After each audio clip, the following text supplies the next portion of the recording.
जहलम से खबर आपको दें। डॉक्टर तसव्वुर हुसैन मिर्ज़ा की रिपोर्ट के मुताबिक कैप्टन मुअज़्ज़म अली शहीद को खराज अकीदत जहलम में यौम तशक्कुर की रूह परवर तकरीब। नाज़रीन, जहलम में जज्बात से भरपूर लम्हे जब मुअज़्ज़म फाउंडेशन के ज़ेरे एहतमाम यौम तशक्कुर मनाया गया। कैप्टन मुअज़्ज़म अली शहीद की बरसी पर उनकी अजीम कुर्बानी को सलाम पेश किया गया।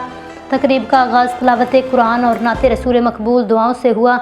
इस यादगार मौका पर मल्टी स्किल हब सेंटर के तलबा और तालिबात को कामयाबी पर असनाद दी गई। ये नौजवान हमारे रोशन मुस्तकबिल की अलामत हैं। प्रोग्राम की निगरानी प्रोफेसर हसन मुजतबा ने की, जबकि मेहमानों में chairman youth assembly for human rights Abdul Ghafoor Chauhan, समाजी रहनुमा लाइन मलिक आसफ, कैप्टन मुअज़्ज़म अली हस्पताल के एडमिनिस्ट्रेटर कर्नल रिटायर्ड नईम, नौजवान रहनुमा मलक हमजा इसहाक और मोहम्मद उमर भट्ट शामिल थे। इस बाबरकत महफिल में मुअज़्ज़म फाउंडेशन के रुफ़का आबद मुर्तज़ा, सरहान हैदर, वहीद अंजुम और मोहम्मद बलाल भी शरीक हुए। तकरीब की नुमाइंदगी हाशिर जमील ने की और इख्तितामी दुआ हाफ़िज़ मोहम्मद यूसुफ ने की, जिसमें वतन अज़ीज़, पाक फ़ौज के शहदा और फाउंडेशन के चेयरमैन मलक बदर सईद के वालिदैन के लिए भी दुआएँ की गईं।